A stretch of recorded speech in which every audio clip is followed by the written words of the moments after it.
దాంట్లో ఇంకో మొన్న మనోని పేరు ఏంది సుమన్ అంటే బట్టి వాళ్ళు ఏం చెప్పారో అది సీక్రెట్ మీటింగ్ బయట చెప్పేసి రైలు పట్టాలను గోసేయాలి, బిల్డింగ్లను కూల్చేయాలి.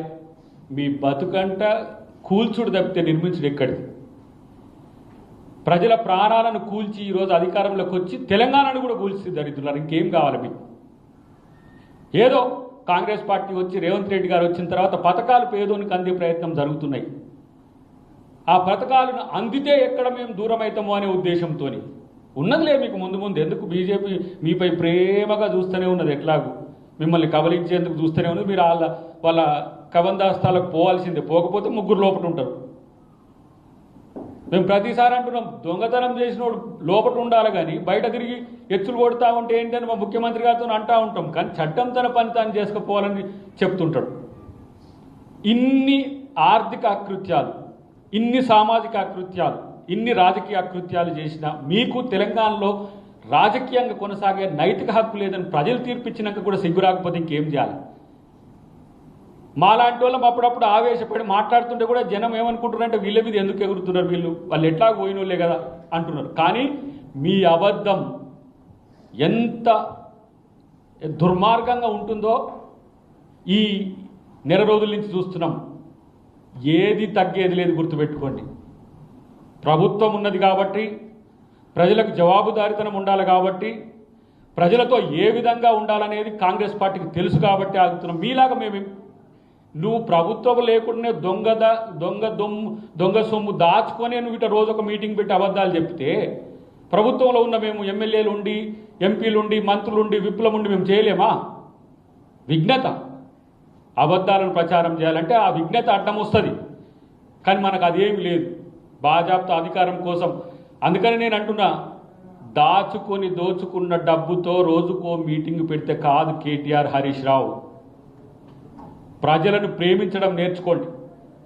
అధికార పక్షంగా మీ మీద ఎప్పుడు కూడా కక్ష సాధింపు లేదు. కక్ష సాధింపే లక్ష్యమైతే మీరు ఒక్కరోజు కూడా బయట ఉండరు.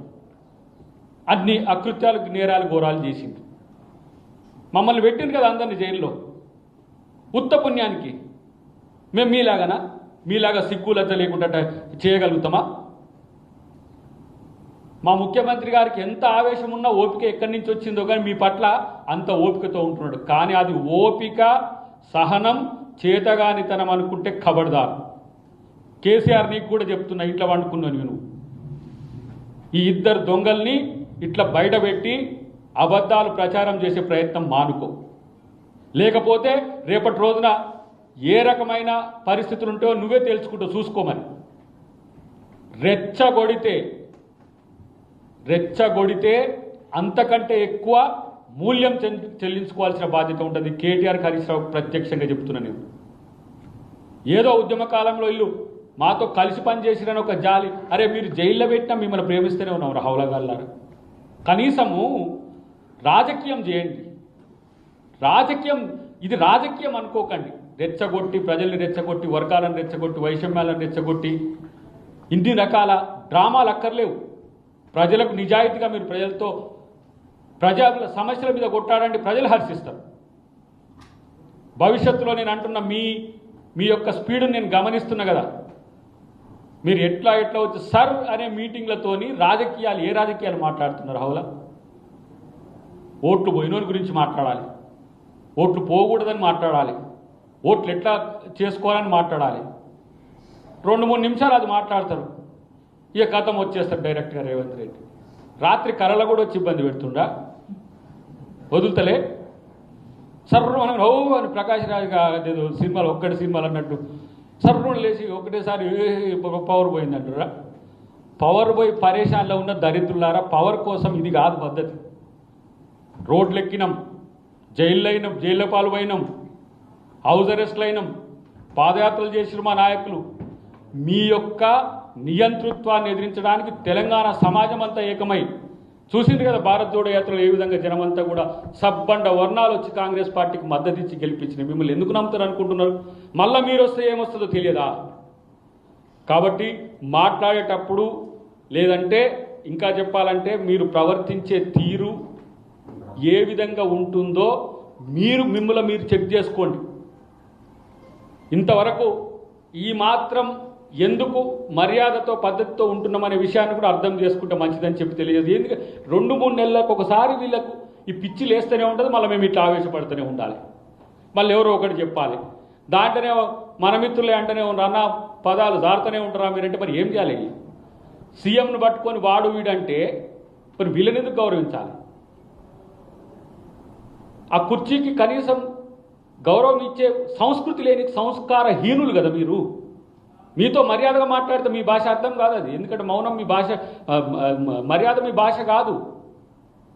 కాబట్టి ఇలాంటి మాటలు భవిష్యత్తులో మీకు రాకుండా చూడాల్సిన అవసరం ఉంది. ప్రతి ఒక్కళ్ళు ఈ భాషను మాట్లాడలేని వాళ్ళు ఎవరూ లేరు. కానీ ఇష్టం వచ్చినట్టుగా ముఖ్యమంత్రిని క్యాబినెట్ను పట్టుకొని ఎట్లా పడితే అట్లా మాట్లాడితే ఖబర్దార్ మీకు కూడా అదే స్థాయిలో మీకు రిటర్న్ ఉంటుందని చెప్పి తెలియజేస్తుంది. రమ్మను ఇక ఏదో ఒక ఏడుకి వస్తుంది, ఇదంతా పాత డైలాగే బ్రదర్.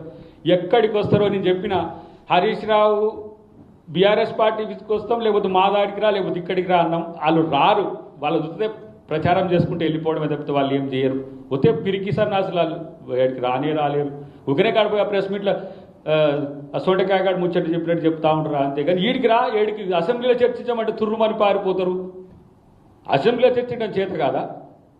ప్రజా సంఘాలు లేకపోతే పౌర సమాజం అంటే వస్తాం, కానీ రాజకీయ పక్షం ఉండి అసెంబ్లీ ఉండి రమ్మంటే రాని వాళ్ళను చేతగాని వాళ్ళను మనం ఇంక ఎంతసేపు నువ్వు రా అంటే కూడా ఏడుకొస్తారు, ఆయన ఆయనే ఉంటాడు. రమ్మని ఆయన్ని రమ్మని పంపిద్దాం.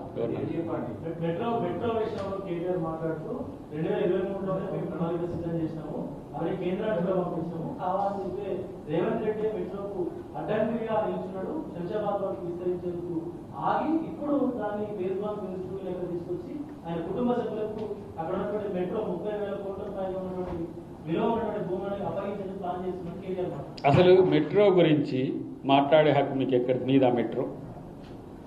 మెట్రో ప్రతిపాదన మాది. జైపాల్ రెడ్డి గారు ఉన్నప్పుడు, ఆయన మున్సిపల్ శాఖ మంత్రిగా ఉన్నప్పుడు ఆయన శాంక్షన్ చేసినది ఫేజ్ 1 అయినా ఫేజ్ 2 వచ్చినా కూడా రేవంత్ రెడ్డి గారి నేతృత్వంలో వస్తుంది, కానీ వీళ్ళకి సంబంధం లేదు.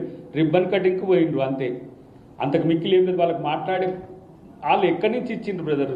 కనెక్టివిటీ కూడా చూసినావు కదా, ఆయన ల్యాండ్ ఎక్విజిషన్ చేయడానికి ప్రయత్నం చేసింది హైటెక్ సిటీ నుంచి అటు. కాబట్టి మెట్రో మీద కానీ